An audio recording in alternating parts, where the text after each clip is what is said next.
Hey, what's up, everybody? It's your girl Shantae back with another episode of Chatting with Shantae. How in the world are y'all doing? Me, I am doing amazing, even though this episode was emotional. Y'all, I am so sad. We have one final episode left of season 4 of The Chi next Sunday, and I don't know how I feel because I feel like we just started and it's already been 2 months.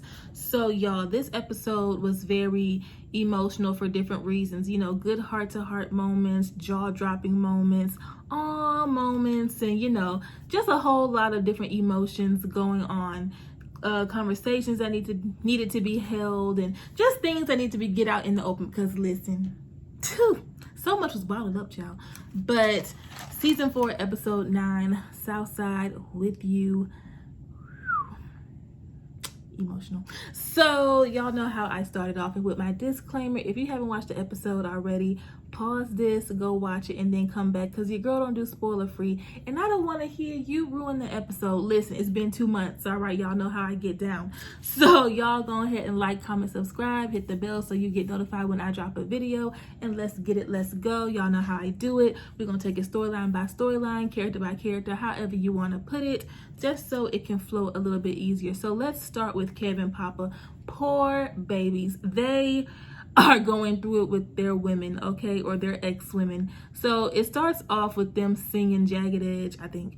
Was it Jagged Edge? I think so. But they were singing, you know, the old school R&B songs. Just, you know, when you're going through it, yeah, them good 90s R&B joints really hit close to home. So they're singing in Kev's room, and they are just going through it, okay? Kevin is finally trying to get over Gemma, and, you know, trying to pursue Lene. And then, of course, Papa is just thinking heavily about Maisha. So poor babies. But later on, we see Kev. He's laying in bed playing his video game, and he notices Lene logs on. So he sits up real quick, like, yeah, let me go, you know, holler at her. So he calls her, and they're talking and playing, and then somehow she ends up over at his place. I think it's when her sister-in-law left. I guess she just decided to go to Kevin's house. I don't know. So they were just talking, and she was getting bored with beating him for the 50th time in a row because his head's not in the game. So he's like, listen, my old school, they got their spring fling tonight. You want to go see what's going on?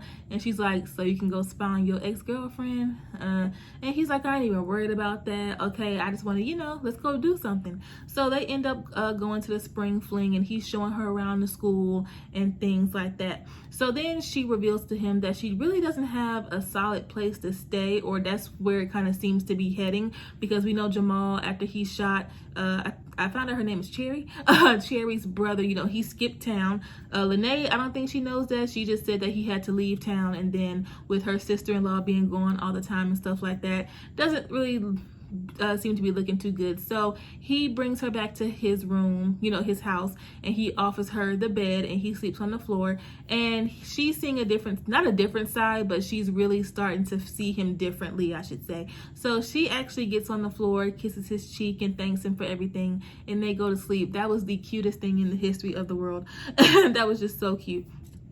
And then jumping over to Papa, he's just stressed. His head is not in the game at all. He's at work. It's a rush hour, you know, long after school crowd and stuff at Smokey's. And, you know, he's not handing people their food. He's not counting the change correctly. He's just thinking about Maisha. He is just stressed. He's lashing out on Emmett. He's just going through the motions, okay, because that's his queen. And he's really starting to realize, dang, the chances of me and Maisha getting back together aren't really looking too strong right now, because we know at the party she was dancing and exchanging numbers with the other dude, and he's like, dang, I did all that, but I might not be getting her back, at least not as soon as I would like to. So we're gonna see what happens. You know, do y'all think, well, we know Kev and Gemma, that's a whatever, but with Kev and Lene, I think that would be so cute. I feel like they both really need each other, like, you know, emotionally. Like, I don't feel like Gemma needed Kev. You know, I didn't think when they first started they didn't need each other, but now that they've gone through stuff and things like that, I feel like Kevin would really,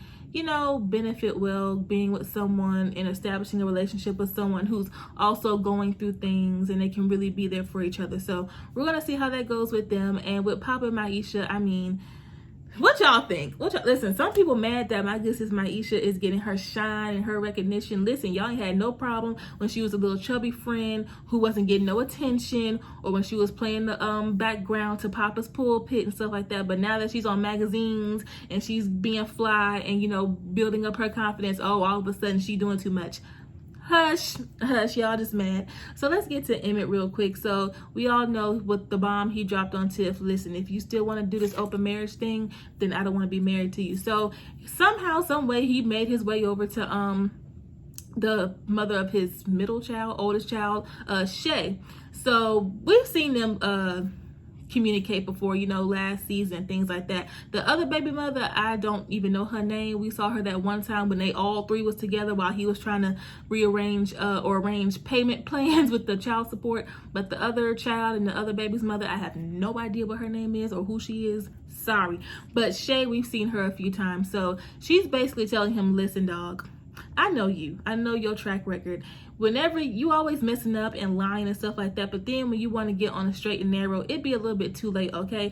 Tiff, she's out having fun. You didn't put her through so much. Let her at least enjoy herself, okay? She still loves you, okay? But let her just do her and let her take some time. And he's like, well, how much time does she need? Well, however much time she needs, dang on it. So then she lets it be known that she's getting ready for a date, and he's not being bitter like, who is he? Blah, blah, blah. You know, he's happy for her. You know, everybody around him, he's really happy for, you know, moving on and things like that. So they talk, and then she tells him to give this scarf that she has for Jada and that she's praying for her. So he goes to see his mommy, and he's upset that the elevator's not working, so he gotta take the stairs. Y'all remember Jada live all the way up there, so I'd be pissed too. I would have texted her, listen girl, meet me halfway. So she's getting ready and stuff like that, and he goes in and tells her that, you know, he and Shay had a good conversation, a good heart-to-heart moment, and he gives her the scarf and lets her know, call me if you need something. She's like, yeah, I'll call you if Sway don't answer the phone. All right, like, listen, okay, you still my baby boy, but I got a man, it's all right. So he's at work and things like that. He's looking at a house, and that's when Keisha comes by, but we'll talk about that a little bit later when we get to Keisha. And yeah, so let's get to Jada and Darnell since we're on that type of storyline. So Darnell comes by to check on Jada. So they're dancing, listening to music, and this is another couple or pairing that really needed to get some things out in the open and just to have a genuine heart-to-heart. So they were talking at first about Tiffany and Emmett's marriage and if it will, can be salvaged or not. They don't really know. Then they start talking about Emmett, and that kind of goes into how Darnell really wasn't there to help Jada raise Emmett, you know, his upbringing, but he's here now. So Jada recognizes that, and she's appreciative of it, and she let him know, listen, I couldn't stand you for the longest time, but I'm really glad for the moment that we're in now. You know, life is too short. I can be attest to that. Life is too short to be holding grudges and things like that. So I'm really glad to see them. Like, you can tell they're like best friends. Like, you know what I'm saying? Like, yeah, they were together. Yeah, they had sex. They had a baby, whatever the case is. But you can tell that they just genuinely love each other. They were joking about, you know, how they're both dating, you know, really young people and stuff like that. He's rubbing her feet. So it was really good to see them have that moment, you know, even though it didn't work out with them romantically, just to see them have such a genuine love for each other. Like, they want the best for each other. They're not holding any more grudges. And, you know, they were young when they got together, and, you know, he wasn't perfect, she wasn't perfect, but for them to be mature and really coming together and just, again, just being the best of friends is just so amazing. So then he offers to cook her dinner. So he's cooking, she's trying to sneak some food, and you know, he gets Emmett on the phone telling him to hurry up and come on and get some food. So then they have a nice family dinner, and that was just the icing on top of the cake. Like, just seeing all three of them together, like a family dynamic, and even though they're not together, you know, but just to see him having both his parents together and them having a good time, just amazing. And then he asked Darnell for a lineup, and then she's like, well, can I get one too? I would have told you, listen, dog, I asked first, sis. I asked first. So Darnell's lining her up. It's just a really good moment. You can see the joy plastered on Emmett's face, which I think they all needed that. Like, they all needed that, even though we haven't seen Darnell in how many episodes, but every time he gets on the screen, it's always going to be a guaranteed laugh or a feel good time, you know. And you know, for Emmett, everything he's going through, to see his parents bond and be there for him, and then for Jada, what she's going through, to have, you know, the two important men in her life bonding and finally seeing them have the relationship that they didn't have when he was growing up. It's just, those are things that they individually needed and then coming together. So that was really, really sweet.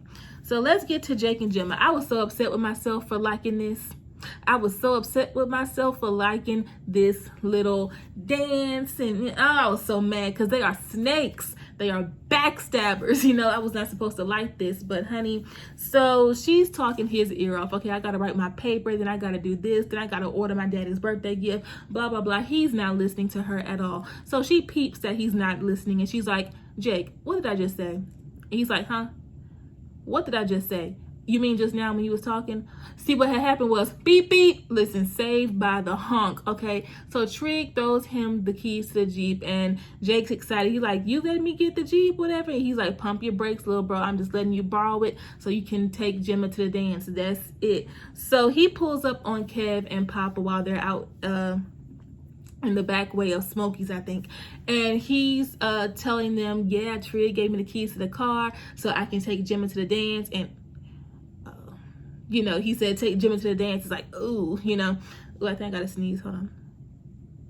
Anyway, sorry. So, yeah, and then they're like, you good? Whatever. So they're talking, they're smoking and things like that. And so Papa's like, listen, can you roll the windows down? Because if I come home smelling like weed, my father's going to kill me. So I'm going to just go ahead and go. I don't want to get too high anyway. So Kevin's telling him, listen, if you're going to take Gemma in this, can you at least clean it? Can you get it clean? Can you make it look presentable? Because this is, I mean, as soon as Kev got in the car, he's picking up beer cans. Like, what is this? You know, like, what is this? So he's like, okay. So he's cleaning the car and things like that, going above and beyond. Y'all, I'm sleepy.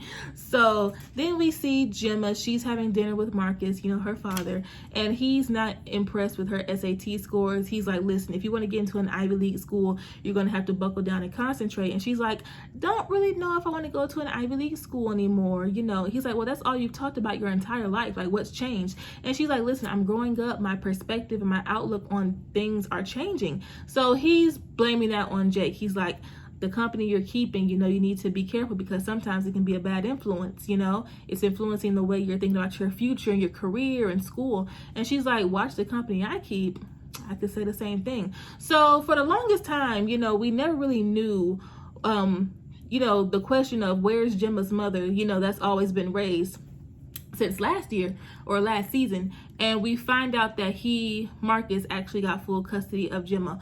I'm not sure how old she was. I'm not sure why that came to be, but we found out that, you know, Marcus did get full custody of her. And he was like, I made a promise to myself to look after you and make sure that you are doing things, you know, you're on the right path.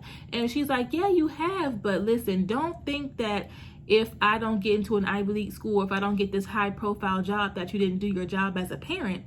Okay, like my career choice, my school choice is not a reflection of your parenting, so don't beat yourself up about that. So she's like, I'm not a baby anymore. He's like, well, you'll always be my baby. I'm just like, so cute. So they have cake and they, you know, makeup or whatever. So then it's the night of the dance. They're taking pictures. Trig's taking their pictures. They're hugged up and they were cute or whatever. Ugh, I'm so mad at myself. Like, ugh, I found myself like, oh, they're growing up. Like, wait, no, he stole his best friend's girl. Listen, going back to that, listen, Kevin's better than me. Listen, there was a whole bunch of they better than me moments, okay? Kev's better than, we ain't finna be smoking and dapping each other up, and I ain't finna give you no advice to woo my ex-girlfriend. Girl, please. Anyway, so Trig's taking their pictures and stuff like that, and Marcus had a smart remark every 5 seconds. They're an odd couple, you know. He's not really her type, you know, he's a little bit rebellious. And Trig's like, well, last time I checked, it was your daughter's idea to lead a protest, okay? Like, what's going on? So he wants to take a picture with Gemma, and then Dudai comes, or Otis comes, whatever y'all want to call him. He comes by, and Listen, Jake is his son. I don't care. I don't really care. Jake is his son. Trig is his son too. I don't care. But Jake is his son. And so he was like, I would not miss this for anything in the world. So he hands him a corsage to give to Gemma and things like that. So it's good to see Jake, you know, finally warming back up to him. Like, thank you. I appreciate it. Blah, blah, blah. So they're seeing them off and they're walking towards the Jeep. This is the funniest thing. Because we know Jake. Listen, Jake earlier this season and the previous seasons, he wouldn't be doing none of this, okay?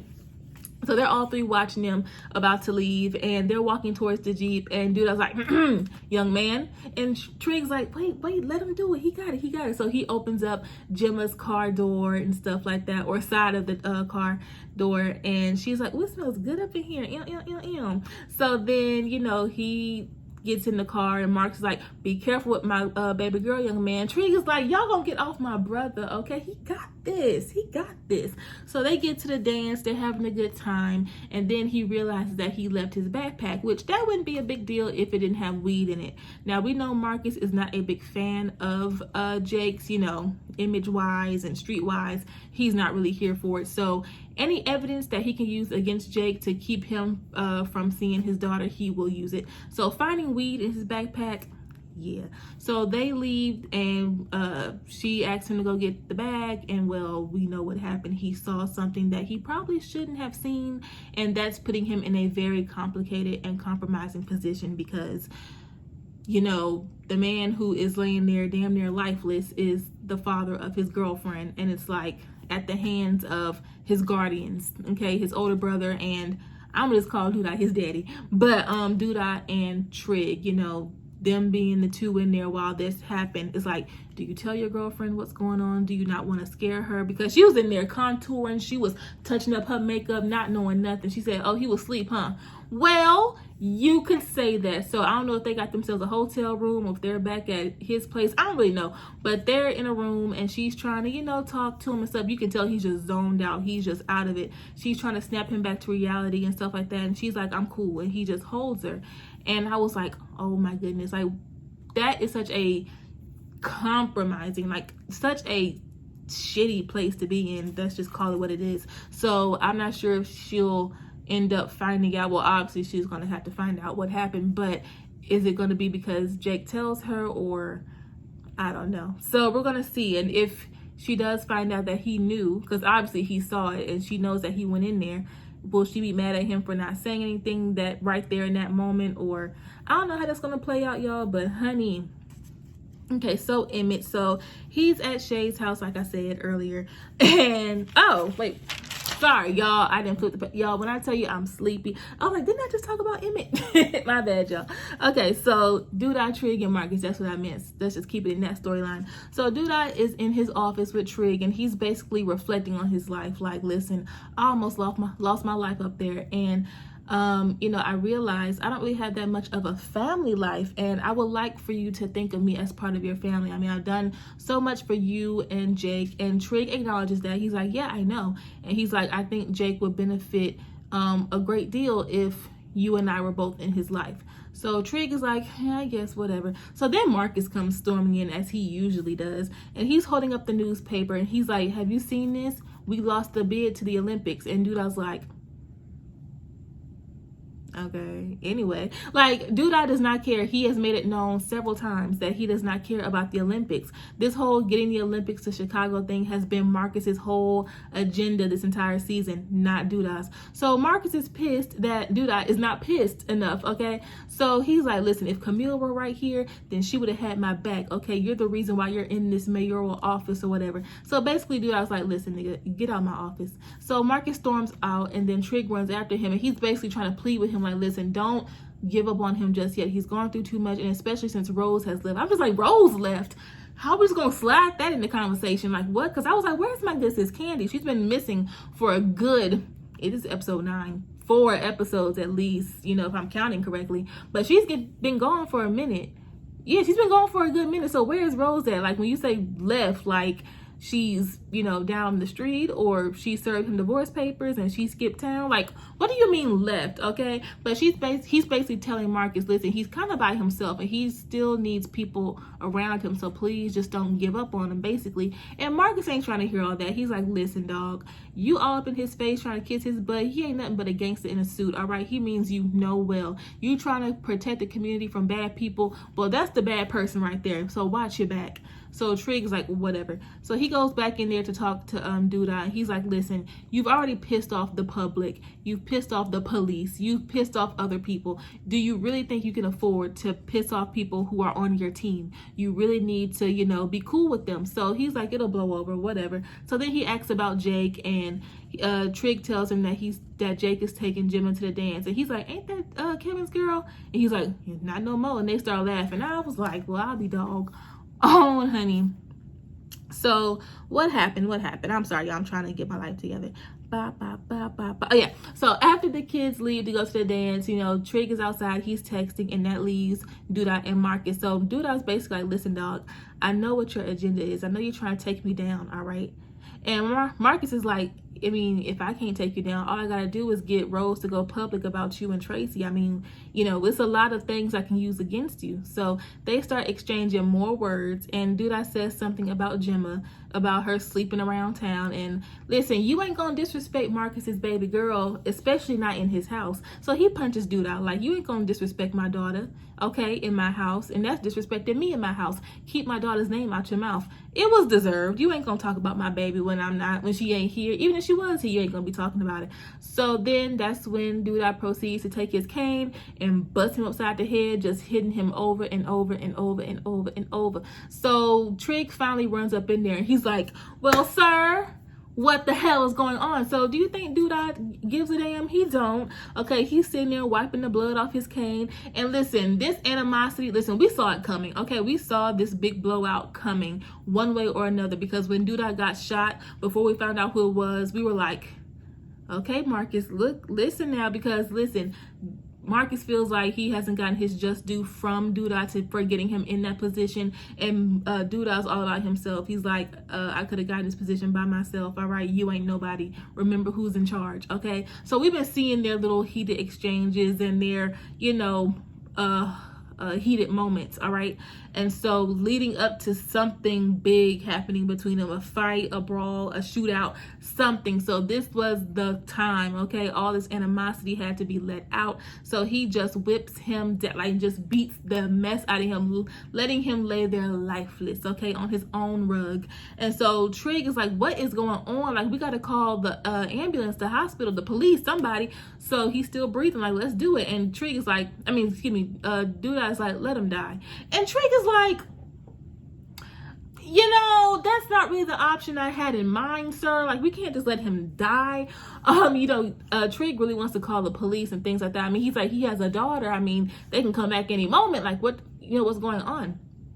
And Doodah's like, he should have thought about that before he disrespected me. I'm like, Doodah, you weren't that nice to him, this whole time. So this is putting Trig as well in a very compromising position, because, we're seeing him, listen, to be quite honest, Trig is the only person that's really, really on Doodah's side right now. At least he's trying to be. Oh, and I forgot to mention, when they were talking, after Marcus told Trig to watch his back, and they were talking, Doodah did offer him a position to work with him, like a step up, so instead of being on the street, he will be more so on his administrative team or whatever. And Trig's like, I ain't wearing no suit. And Doodah's like, that's fine, but can you at least wear a button up, a shirt with a collar, something other than these pullovers you've been wearing? But anyway, so Trig is in a very complicated place as well, because he's really trying to be there for Doodah, but at the same time, he knows what detrimental stress this could cause, with Jake, Gemma, everybody, because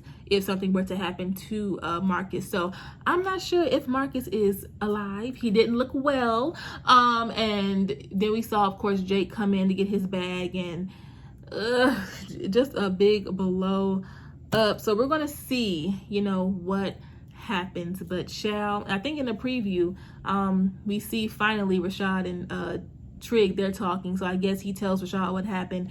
And Rashad was like, listen, dog, if they find out what happened and your involvement, you can go to prison. So what you want to do, okay? What you want to do? It's like, damn it, effing around with damn Otis Perry. Like, damn it, Otis, you know. And Otis didn't bat an eyelash. He did not give a damn. Even when Jake ran in and saw that, he was like, you know, like he was not moved. I'm just like, for somebody who wants to be deemed as a family man, this is giving real country cousin. Okay, this is not giving family at all. But I digress. So we're going to see how that pans out, all right? Do y'all think Mark is going to make it? Chill. So lastly, let's talk about Keisha. Keisha, baby, and it's not that I don't like Keisha, because I love Keisha, all right? I love Keisha, okay? I love her growth. I love her strength. I love her vulnerability. I love her, okay? I love her maturity. I love everything about Keisha this season, except for how she's been playing with Octavia's emotions, okay? But we'll get to that in a split second. So she's texting Christian in the beginning of the episode. What the heck? Oh, she's texting Christian in the beginning of the episode. They're flirting. So they're a step up from being co-workers and friends. I'm not sure if they're official just yet, but you know, they're in that courting stage. What you doing? Thinking about you. Boy, you ain't thinking about me. I am thinking about you. You know, they're in that stage. So she goes to Smokey's to talk to Emmett or whatever, and he's noticing the glow, he's noticing the smile, and she's like, I can't just be happy. Why do you think I gotta have a dude? And he's like, well, we work together, you know. So then that's when he asks her if she wanted to go see the house that he wants to go buy. So they go to the house the next day, and she's like, is this going to be enough room for you and Tiff and all 15 of your kids? And, you know, because we were all under the impression that he was trying to buy the house for him and Tiff and the kids. And she was like, well, it's not for Tiff, it's for my mom. Because remember, a few episodes ago, he did say, I still got to buy you that house. And listen, that is every child's, or for the most part, that is all of our, you know, goal, like to just take care of our parents the way they took care of us. And you know, I know for me, I can't wait to buy my mommy and my mama a house, cars, take them trips and shop, yeah, all that. I can't wait. Lord say the same. I cannot wait. So you know, I really hope he's able to put her in that house and everything works out. But the realtor comes over to them and he's asking about the asking price and stuff like that. And she's like, listen, to get your foot really in the door and to really, you know, make yourself a bit more on the approval list quicker, you should put down a good offer in cash, you know, just to get your foot in the door. So then she sees Keisha and she immediately recognizes her, of course, from the story about what happened to her last season. And she's like, it's you. And Keisha's like, girl, are we friends? I don't know you. And she's like, we don't know each other, but I know your story. So Emmett interjected, which I'm glad he did. He was like, oh, that's not something she really wants to talk about. And she's like, oh, I'm so sorry. I understand, but I just wanted to let you know how inspirational you are for a survivor. So I want to thank you, you know? And so Keisha's like, thank you. But you can tell it kind of shook her up a little bit. And that is going to be something that will be common. I'm not going to say it's something that she has to deal with, because she doesn't have to at all. She can shut it down real quick. But people will recognize her from her story and what happened. So, you know, coming with that territory, it might come with, you know, people going up to her or bringing it up, and it's like, oh, you know, you wish it wouldn't happen because you don't want to keep reliving it. But, you know, so then, honey, later on in the day, Octavia's there. Baby, if I was Octavia, I wouldn't be over there for nan reason. I wouldn't bring her nan gift. I wouldn't give her nan encouraging word. I would have blocked her. I would have deleted her contact. No, ma'am. No, ma'am. Call me petty. I don't care. Octavia, you're better than me. I wouldn't bring her a snoo, a snuff, a snuffleupagus, a snuggle, a smurf. Keisha wouldn't have got nothing from me but a deuces. Girl, no, listen, is it just me, or has Keisha really just played with Octavia's emotion this 1 month that they've known each other? Okay, they've only known each other a month, all right?